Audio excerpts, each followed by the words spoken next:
If you take any takeaway from this for hand tracking, make interactions physical. You don't realize it, but you're deeply aware of how long each finger is, how your fingers move, and how thin they are. The main problem with hand tracking is that you lack that beautiful haptic feedback you get with controllers, so you need to boost your senses elsewhere. Poses and gestures look really awesome, but they do come with a price, and that price is...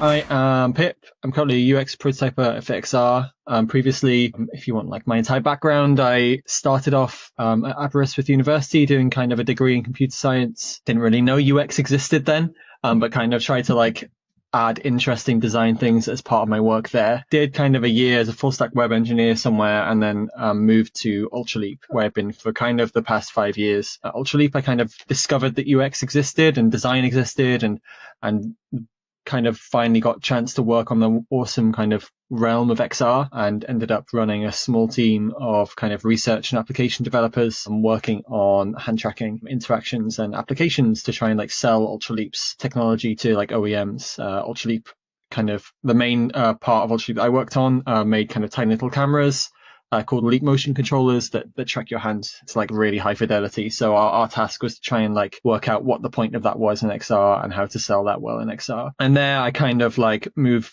further and further from being an engineer and more into the design side of things. So became more fulfilling the design engineer kind of role there. Earlier this year, I then moved over to FitXR, where I'm kind of building the future of fitness and kind of doing more product design there and kind of prototyping there. So focusing really on the kind of the in-game experiences and how to make them kind of feel amazing for our users and how to like improve the user experience there. Outside of work, I help run a XR design focused Discord server, which is really fun. I do that with a couple of other people. I'll have a link to that at the end. We kind of run loads of different talks and other stuff. So if you fancy kind of hanging out, feel free to join me there. But in terms of where this presentation came from, this is all kind of based on my work at Ultraleap. When I joined there, I was kind of disappointed that there wasn't an onboarding presentation to learn from the greats at Ultraleap and work out like what hand tracking interaction was and why it was important and what the kind of basis of it was.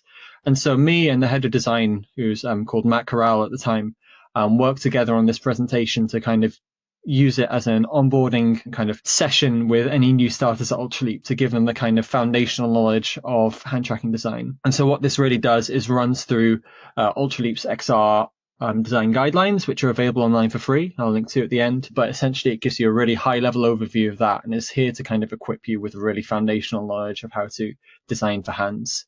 And so we ran through this a bunch of different times at Ultraleap over a couple of years. I've got this also recorded on other places, but hopefully this can be really useful for you. Yeah, so there's some kind of background on me and on the presentation. We'll kind of get started though and kind of dive into it. And the first thing we'll cover are kind of design principles. We'll talk about how your hands need to look in XR. And we'll talk about how you can onboard users and kind of tutorialize interactions. There are 6 kind of overarching design principles that I'll cover here. And these all mainly come from people coming to Ultraleap who are used to designing for controllers and ask, well, what's different for hands? The first kind of like, if you take any takeaway from this for hand tracking, it's make interactions physical. And what I mean by that is try to root your interactions in kind of prior knowledge that people have in the real world. When things are 3D and physical, they tend to make more sense to users. And this is because when the level of fidelity and presence you get with hand tracking is so much higher than with controllers, the users just begin to expect everything to work as expected. And they tend to be less forgiving when things don't. So yeah, try and make your interactions physical and take a lot of inspiration from the real world and try and work out how you can bring some of that real, like, previous knowledge into your applications. Now, the second thing, and this is probably equally as important, is use poses and gestures sparingly. The first thing that everyone wants to do when they kind of pick up hand tracking is try and be Tony Stark and like have 3 fingers to spawn a cube, 2 hands to jump, or like make a explosion with your hands to cause some effect to happen in the world. And you end up really quickly overwhelming your users and creating something that is kind of messy and hard to grasp. And we'll get into this more detail later, but essentially poses can be really useful and can be really powerful, but they're really, really difficult to pick up quickly, especially if they're abstract. So you need to use them with caution. The third principle is to provide extra feedback. The main problem with hand tracking is that you lack that beautiful haptic feedback you get with controllers. So you need to boost your senses elsewhere. And the button here is a great example because it lights up as you hover over it. It changes color as you press it. And then, what you can't hear is that it also has a different audio effect on down and up. And kind of, you really need to boost all your other senses to make up for that lack of physical interaction. Okay, so the next 3 design principles that we tend to say is first, design for comfort. And this is kind of more of a general one for XR.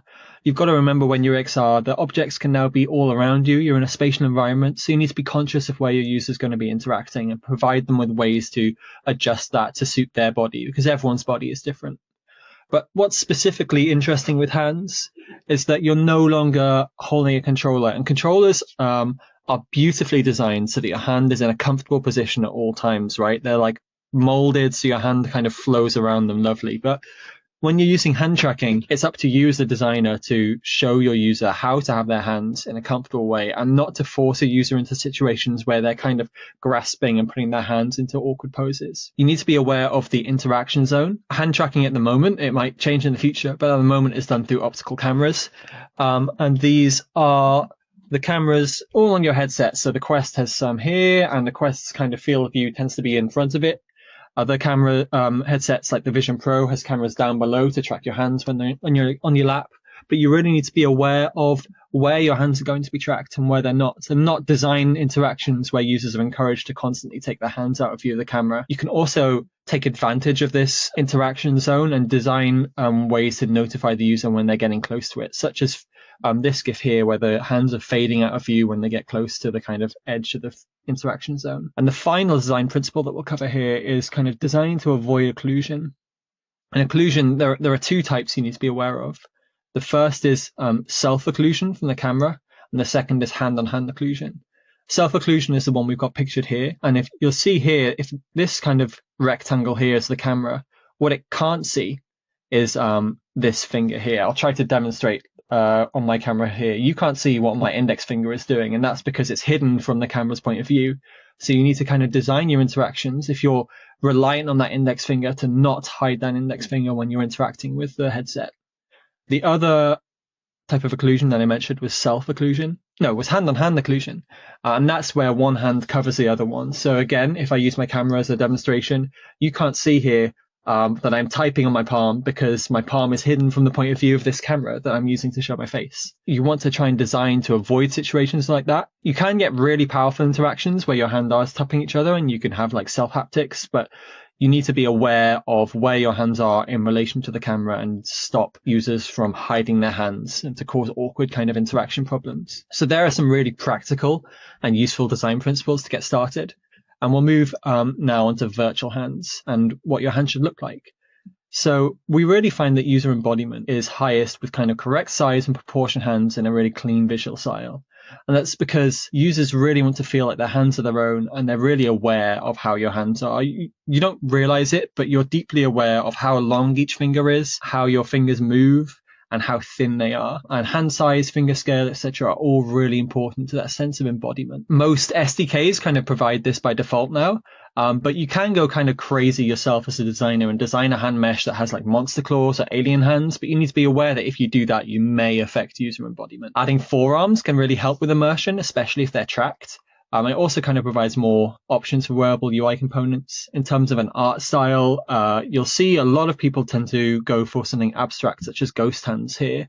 Meta kind of really do this, and other places do too. And that's because realistic hands just incredibly lean into the uncanny valley feeling, where you're like, well, this feels really odd because they look like they should be my hands, but they're not. Unless they're taken directly from a camera feed, you want to lean away from realistic hands unless you're trying to make an artistic impression on your user, because everyone's hands are different and people will really notice that their virtual hands aren't their own if they're realistic. So how can we onboard people? How can we help teach them hand tracking interactions? At Ultraleap, we kind of looked through a bunch of different interactions on how to kind of help people on board, and we came up with a few different ways to do it. And these aren't by far like definitive, but they may be useful inspirations for you. A really lightweight way of doing stuff is this system we had called Simple Hints, which are basically little text bubbles that pop up and tell you what to do. These are really useful for kind of drawing user attention and introducing interactions that they may already be aware of or understand how to do. So here it simply says, put your hand in the stream to change color. And it happens. Really easy. They're not good for teaching something new.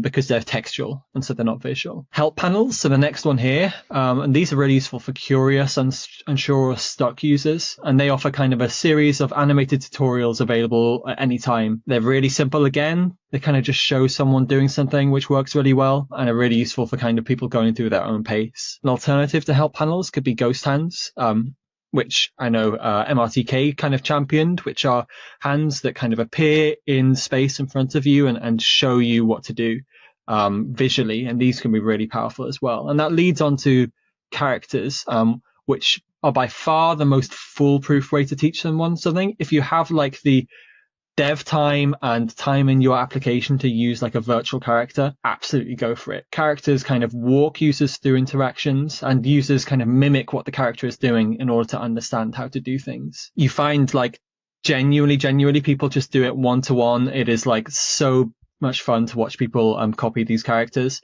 But you have to be aware that it does take a lot more time than other ways of introducing interactions, which isn't great for, say, if you're designing a procedural training scenario where you're kind of up against the clock and you only have a limited time, so you can't use these characters. So there are some basics and some ways to kind of help onboard our users, but what interactions are available to us and what sort of interactions exist within the realm of hand tracking design. We'll kind of look at interaction types, direct versus distant interactions, and then we'll dive deeply into a couple of different styles of interactions. So locomotion, hand poses and gestures, and micro gestures. So at Ultraleap, we split interactions into two separate types.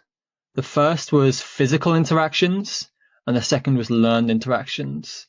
So physical interactions are intuitive. They require kind of not really much user instruction, and they draw close parallels to how things work in the real world. Examples of these might be grabbing something, picking something up, throwing it, and it tends to kind of need little explanation because users will immediately and intuitively understand how to do it. Learned interactions tend to be more VR native, and these can be easy to use once you understand how they work, but they must be introduced to users via kind of help or onboarding content. Examples of these might be Locomotion or summoning UI panel, such as Meta's kind of pinch facing camera interaction that they use to summon their UI panel. Another lens of looking at interactions is direct and distant. Direct is very similar to physical interactions. It's where people are grabbing stuff that's kind of in their direct interaction proximity, and they'll kind of tap, grab, poke, prod, all these wonderful kind of physical metaphors. Distant interactions tend to be more learned. People grab objects and use UI components from a distance, and this is flexible and often lean quite heavily on for porting 2D content. I'd say distant interactions are also really useful for mixed reality, where you're unable to kind of teleport yourself to somewhere because you're in the real world, and instead you have to bring objects to you. Let's look at locomotion now. Yes, so there are also two types of locomotion, which I'm sure you're already aware of. There's teleportation and free locomotion. And these both kind of have different steps. Teleportation has enable, aim, and activate. And free locomotion has enable, move, and disable. We did a whole design sprint on locomotion and teleportation especially, and I've got a talk on that available on my YouTube channel if you want to dive into this more. That's about half an hour long, but I'll try to kind of condense some of our learnings here. So we'll talk about the 3 steps of teleportation first. The interaction you're seeing on the screen here is called jump gems, and it was the way that we recommended teleporting in Ultraleap. And its enablement step is grabbing the gem that's attached to your wrist. You then aim by simply moving your hand, and then you activate it by letting go. Really easy. Free locomotion is a bit more complex. On this example here, what's happening is the user is scaling themselves rather than the world around them. So they're shrinking themselves down or scaling themselves up in order to kind of navigate the scene. And they enable this by pinching in different manners. So a single pinch lets them move. 2 pinches, if they rotate, lets them rotate. Or if they move their hands back and forth, lets them scale. And then they disable it simply by unpinching. Both of these, you'll notice, share an enablement step. And there are 2 ways you can think about enabling when it comes to locomotion, but also other kinds of interactions. The first is a stateful way of enabling, which is I'm in my locomotion mode, I'm not in my locomotion mode, and that might be through a button or a gesture. The other one is contextual, And that's where you as the designer have to decide when the user is in their locomotion mode. And this is a lot harder to get right. You have to design your entire application around it. And it works, say, like if you're in an application where you're surrounded by stations, you may want to look over at another station. And if that kind of user intent is clear as a design, you go, okay, we'll enable locomotion there, and suddenly the user can teleport. But there's not really a generalized solution for contextual locomotion, at least not one that I found. And you need to kind of, design it on an app by app basis. As promised, I said I'd get back onto hand poses and gestures, and we'll kind of look at what the difference is between the two of them. So poses are when users make a pose, they hold their hand in a distinct position in the air, and that tends to be relative to a specific reference point, such as another object or their face. However, a gesture is when users kind of move their hand in a distinct manner, and this is often transitioning from one pose to another. Poses and gestures look really awesome, but they do come with a price, and that price is that you've got to teach them, because if you don't, the cognitive load can get way too much. One of the tricks with kind of poses and gestures is working out how to introduce them and what type of poses and gestures you're going to do. There are two kind of buckets. You can think of them as abstract, or you can think of them as physical, kind of these physical interactions. Maybe physical and learned is a lens we can use here. So kind of physical poses borrow from the real world. They may be such as this top one here, giving a thumbs up. That's a pose that people already know about. It borrows from real life, and it's not something they need to learn. It's something they already know. And it doesn't even feel like you're doing a pose. You're just giving a thumbs up. I'm not doing something active there. I'm simply doing something I already understand. Abstract is more like this pinch gesture at the bottom here, where you're having to kind of bring your hands together in order to paint. It's not something we know from real life as a gesture, and it's something you have to teach to the user. You have to be really careful when using abstract gestures to not overwhelm the user's cognitive load. And we saw this time and time again at Ultraleap when we kind of got tempted by poses and gestures and built too many. They just began to test really poorly. And one of kind of Leap Motion's early learnings when they had the Leap Motion controller was to lean really heavily away from poses and gestures, because it just made for really poor UX, because everyone was kind of leaning way too hard at them. However, you can use one or two abstract gestures and get away with it if they're for something really powerful, really useful, and something users have to come back to again and again. And you can see this in operating systems, right? Because people really use that pinch facing camera gesture a lot, because it's a way that lets them summon a system menu really easily and really effectively. Hello, you are watching a free video on our Examento series here on YouTube. We have 12 videos planned for this. We will upload them on a weekly basis, so 12 weeks. If you want to access all of them immediately and for free, then feel free to check out our Immersive Insiders platform. We have it linked above and in the description. You can also access to our community and all of that stuff, so there's a bunch of cool things going on. Feel free to check it out and enjoy the video. An example of gestures that work in a really positive manner are micro gestures. And again, this is another thing I've done a talk on before, and I've done kind of a 40-minute talk on this. So it's something that we can dive really deeply on, but I'll try to keep this pretty high level. Micro gestures are hand tracking gestures that require high fidelity finger accuracy, and they usually refer to self-contacting gestures. For example, your thumb sliding across your index finger. And the power of micro gestures is they turn your hand into a kind of consistent gestural input controller with two axes of control and an obvious selection action. They're really, really great for kind of subtle interaction. When you're walking around or in public, they're not going to kind of get in the way. For example, these more physical interactions that I was talking about, you're not going to get away with in public on kind of AR glasses, because you're not going to be kind of waving your hands in the air on, like, say, a train station. Instead, you need something that's more subtle and small and publicly acceptable. And I really believe deeply that micro gestures are kind of the solution to that. And you can see other companies really beginning to lean into this. Meta are releasing kind of EMG hardware that rely deeply on like enabling micro gestures, because they are really, really difficult to track with optical tracking. These GIFs here are done with a specific micro gesture model that Ultraleap built to track micro gestures specifically, and even that wasn't 100% reliable. It was only about 80 to 85%. But what interactions are available with the micro gestures? We have tap, double tap, scrub, and swipe. So tap is the kind of selection option for micro gestures, and I'd say the double tap is my preferred thing. So Tap is the kind of equivalent of a click or a pinch or like hitting enter on your keyboard. When you tap, you simply put your thumb down on your finger and you lift it up again. And we kind of interviewed a load of users and we asked them what the specific word they thought this was, and everyone came back and said tap. So tap is like absolutely like a perfect word for this. But the reason I say I prefer double tap is because when you put your thumb down, if you only have one tap to do, as soon as you touch your finger, you're in this like horrible realm where you now have to interact with something. You either have to swipe left or right or let go and cause a tap. Whereas double tap, you're able to like undo that action and not interact if you choose to, and kind of gives users a chance to change their mind and allows them to have more control on their end. Scrubs are kind of the micro gesture, and one that probably hasn't been solved by any technology yet in terms of tracking them efficiently. Meta's wristband they're coming out only really does swipes, at least from what I've seen. Ultraleap's hand microgesture model kind of tracked this semi-okay, but only if your hand was in a specific position. But they're really, really, really fun to play with as a designer because they allow for super fine control of your input. Like as small as like rolling your thumb back and forth. I had a prototype that I made where you had a sprite sheet of a like pixelated elf, and you could, by rolling your thumb back and forth, really subtly kind of scrub through it by frame, or you could like scrub your thumb across your entire finger to get like full access to the entire sprite sheet. Yeah, they're really great. Swipes are a discrete value. So whereas scrubs are kind of a continuous like 0 to 1 value, swipes are either I've gone left or right. They're not as micro as scrubs, but they can be super satisfying. You can reinforce swipes with like a progress value. So as you swipe your thumb left and right, you can show how close the user is getting to kind of swiping left or swiping right.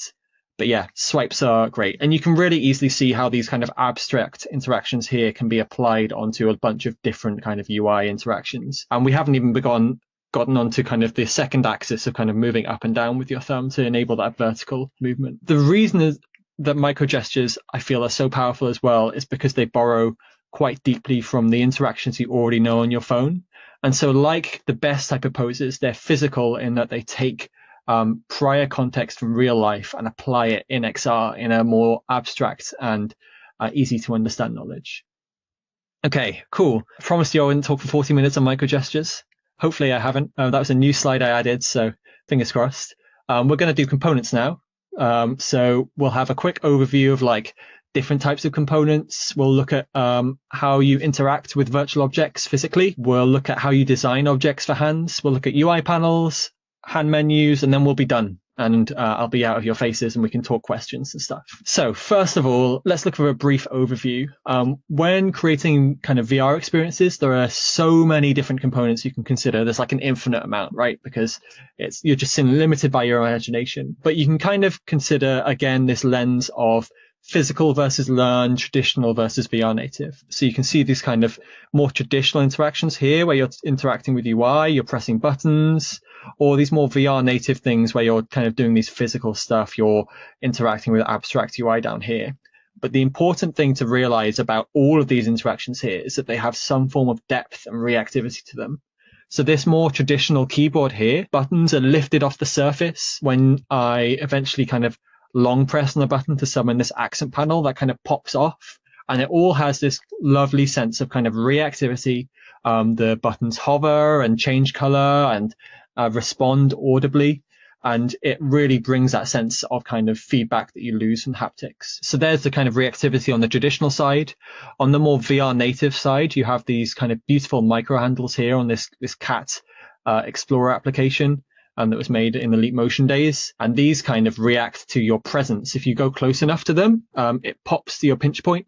And then that kind of is an affordance to let you know that you have to then pinch it. I really love these micro handles. They're beautiful. And they're a great example of kind of proximity reaction. A lot of what I've talked about here is being physical, but how do we actually interact physically with objects? Traditionally, kind of 3D interaction with controllers uses fixed binary poses. And by that, I mean, you are holding down a button, you're not holding down a button, you're pushing a controller to the side, you're no longer doing that, you're pressing a trigger, you're not doing that. But when you use your hand, as I said earlier, the level embodiment is so much higher that you have to kind of expect things to react as they do in real life almost, because your hands are like one-to-one with your real hand, so why shouldn't the objects be too? At Ultraleap, we defined we defined a bunch of different ways of interacting with your hands, and there's different ways you can use here depending on your context. This scale here kind of snaps from complete one-to-one mapping with your real hands to the opposite, and kind of like really abstracting away from what your hand data is doing.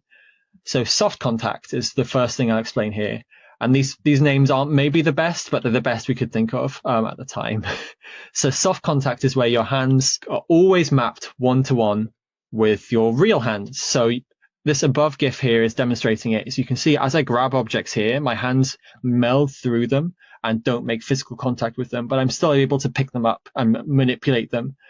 This can feel really great because it's low latency. It's really fast. It's great for MR because in MR you especially don't want like your hands to suddenly displace from your real hands because you're seeing your hands. So you literally can't do that.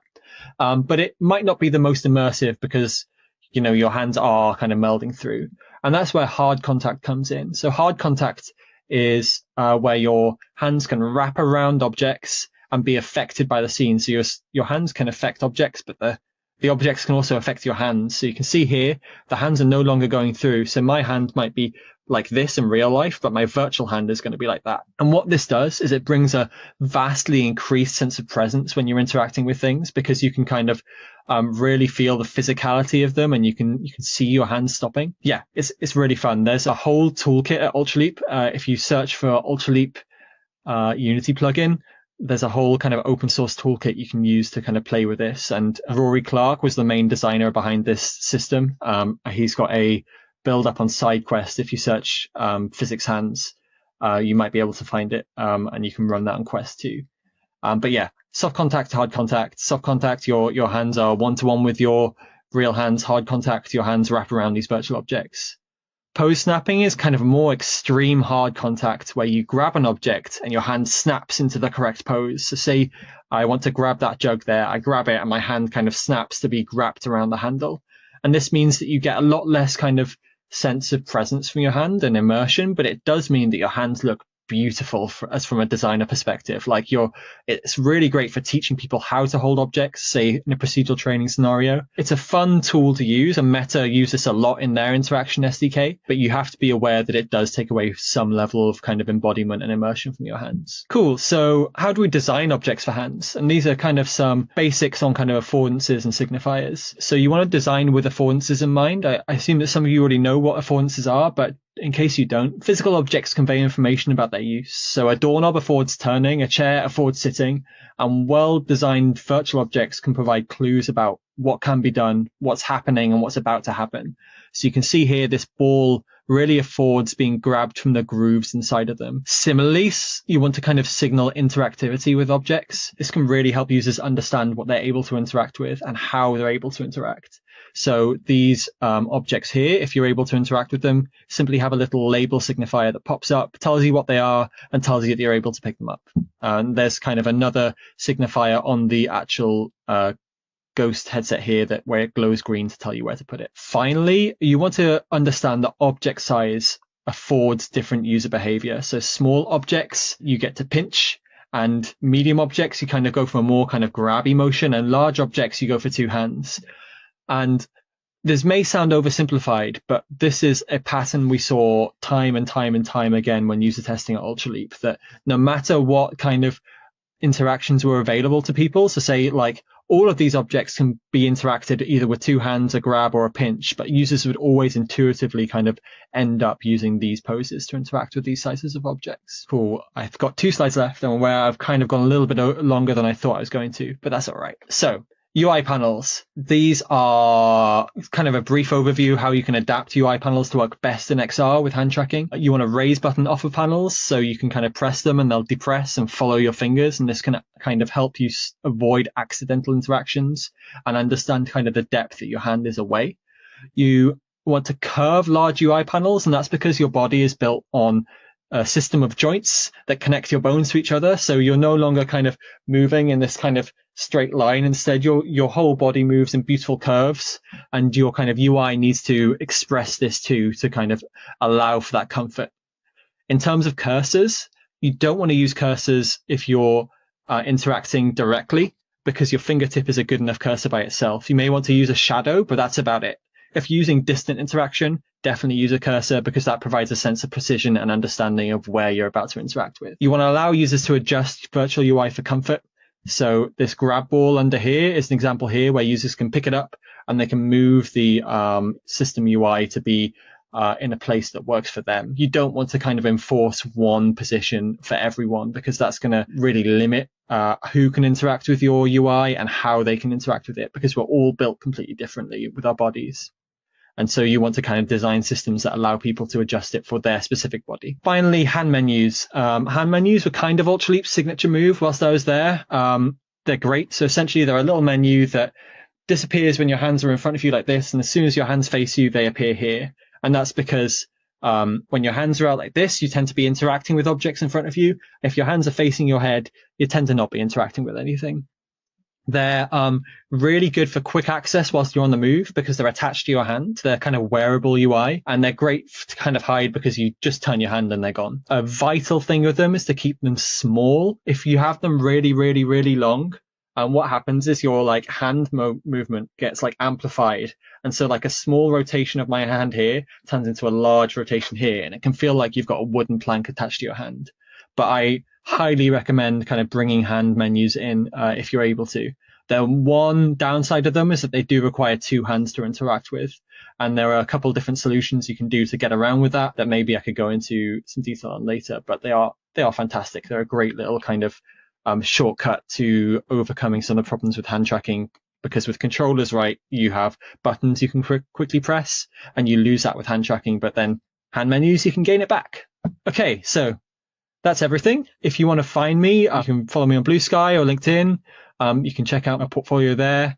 Feel free to join the Discord I helped run with a couple other people. And if you want to kind of read more into any of these, we've got some Ultraleap design guidelines there that you can look into. Design-wise, what tips and tricks do you share with us with false positive that comes poses and gestures? That's a great question. One of the things you can do is have like you can use a concept called hysteresis, which takes into account like the history of something that has happened in the past. So it's a really big word, but basically what it means is you should have different thresholds for, say, like a pinch versus an unpinch. So a pinch could have a really small threshold, say like here, but an unpinch could have like a really big threshold here. And what that means is that like when your optical tracking screws up and say like you are holding this pose continually, but the optical tracking says you're like this, you can kind of design to try and mitigate some of those results. So yeah, try to play with the thresholds of like pose detection if you're able to. I'd say also kind of designing your UI so you don't bring your hand into suboptimal conditions is also really important and can like help you feel much better. All right, we have one question from Frank. He says, I'm interested in using hand gestures for sign language signing. Sign language signing can be greater than 6 poses per second. Can hand tracking handle that? Articulation speed. There has been tons and tons and tons and tons and tons and tons and tons of kind of academic papers and like prototypes of people building stuff with kind of sign language. So I definitely recommend like trying out some demos and seeing it for yourself. And the best way you can understand this, right, is by just like putting on a headset and seeing like what the hand tracking is capable of. I'd say it's definitely capable of basic of like sign language, but at the moment, optical hand tracking still isn't quite good enough to do like really complex, like speedy, subtle sign language that is like needed to properly help users with access issues express themselves. Yeah, so I mean, there has to be some way in which you can know you're done with one sign and you're moving on to the next one. So I think that's the tricky part of it. Okay, we have one more question from Mick. When would I choose between pin or follow menu and hand menu? Would hand menus be more often be considered as tool setting panels? Yeah, I think hand menus are really good. I'll give you my design hot take, right? So I have a hot take that this part of the hand should be used for like contextual information with the thing you're currently using, like the station you're currently doing. And then the arm should be used for system gestures. That's my hot take. In general, I think like you should kind of, as a designer, trust your gut. There's not like a one rule that holds fast. You can use big menus for settings if you want. You can use small menus if you think you can do it. Something I really liked, if you search Leap Motion Paint VR. There's a really beautiful hand menu system there where you have these kind of small mini menus on your hand, but you're able to pinch them and throw them out into the world, and they become a much larger, more detailed version of the menu you had in your hand. It's really beautiful. So that's like a great source of inspiration that I think about a lot. Yeah, I think I had seen a similar one actually. So it's like you look at the hand menu and then you move your hand very quickly and the menu stays there in the air and it looked really nice.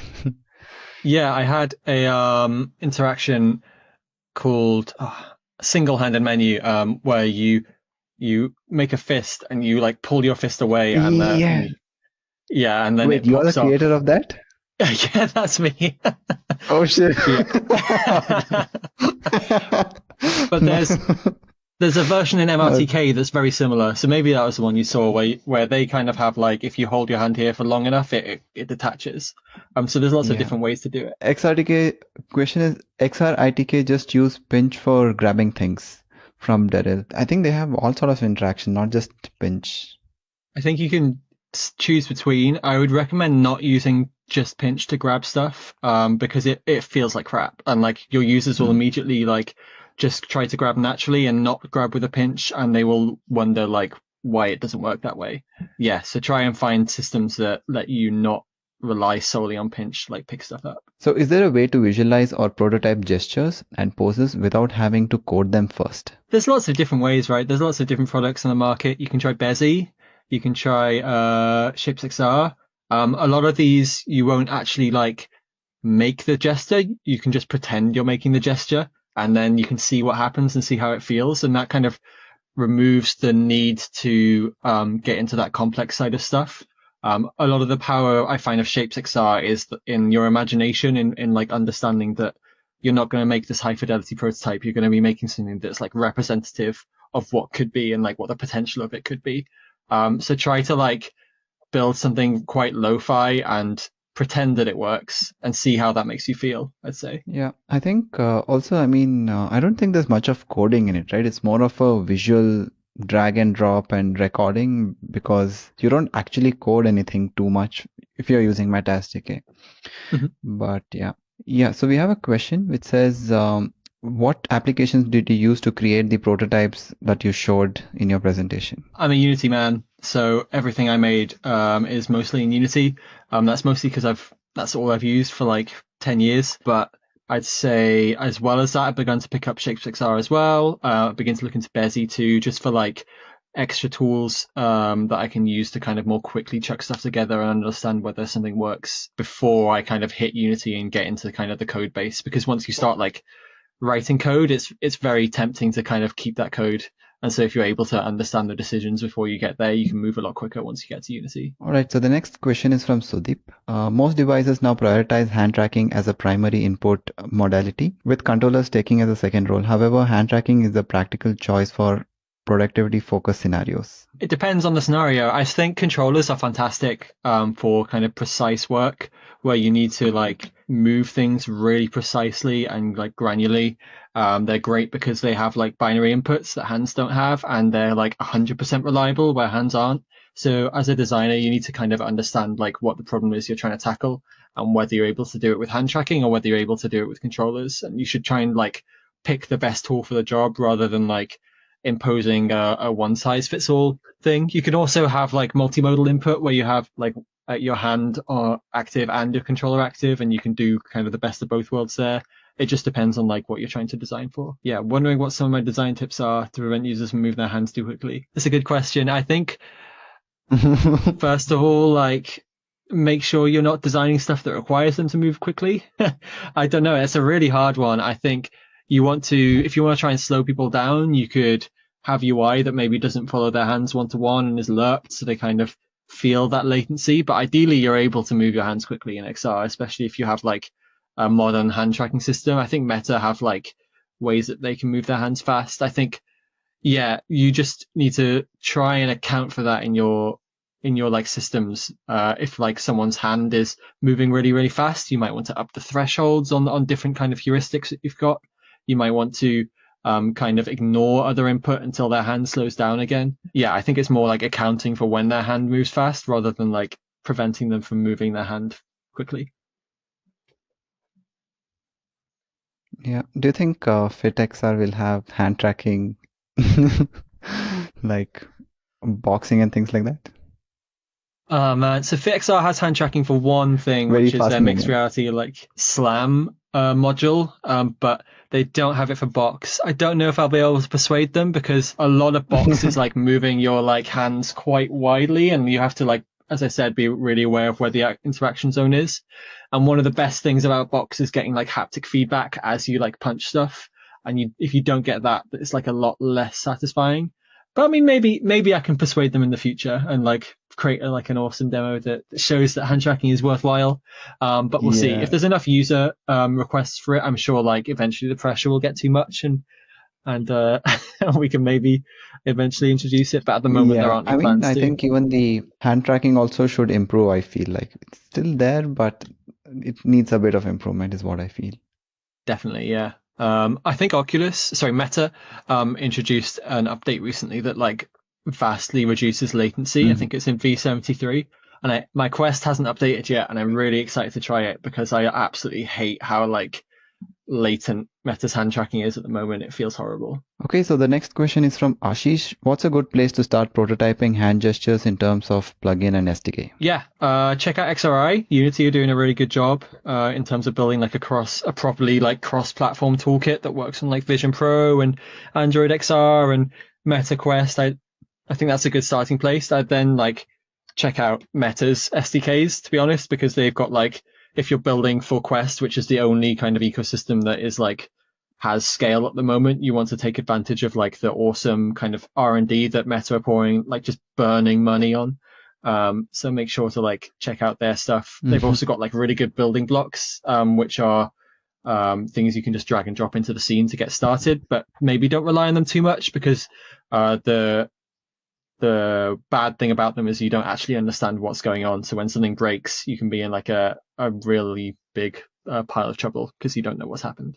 Should I onboard users how they can pinch to use interact with objects? Yeah, why not? You can. I think pinching is like it's not as universal as you think. So we did some. One of the projects I worked on at Ultraleap was called Touch Free, and it was a product where we tried to turn touchscreens into touchless screens, so you didn't actually have to touch. And one of the things we tried there was like a pinch interaction where users could pinch to interact. And the problem was when we user tested, we found that there were just like so many different ways of pinching. Like if you just told someone to pinch, there's this, there's like this, there's like it's infinite. So teaching people like actually like doing this is a really like good and safe way to pinch is really worthwhile, and you need to probably you need to tell people how to do it and teach them.